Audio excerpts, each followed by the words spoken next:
ñu ngi lay ñaan nga abonné bës cloche notification bi ngir lépp luñ fi dugal nga mën kaa am ci saa si fépp foo nekk ci réew mi bitim réew. moom la sëñ Bay Jaxate wax damaa dem ci ay sëg ma gis képp nit ni cundum ci bàmmeelam ak ay jëfam ma xam nag ni koo xam ne léegi mu jëm bu yeewoo dafay teel a jëm ci mbiram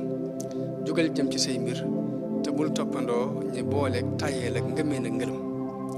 la nit fab di yóbbaale bàmmee la koy fajal lor lu dul loola fajti lor te ak jur aku nit ku dee doo ko fab di yóbbaale fàggul ci sag dun ngërëm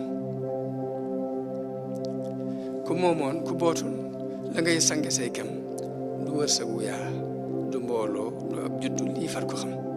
ku moomoon Kajoor ak Bawol ak Jolof te bëggit lu dul yàlla baaxul ndaxam karaamaaki xar baax ak xam-xam ak alal dog na aw nit ñu fonkoon a dem daal ne ña daan naaw akay dox di wax luy garab ku cay seeru boppam mbiram farfayam di dox ci ndox ak jàpp suus yi taxañ ak ay sëlbu aw nit du may nit ngërëm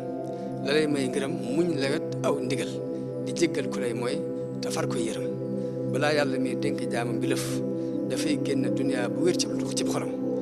ku duniyaa mu bon miin dellu xolam amee ful béréb kañ bu aw yow di dem. ñu ngi lay ñaan nga abonné bës cloche notification bi ngir lépp luñ fi dugal nga mën kaa am ci saa si fépp foo nekk ci réew mi bitim réew.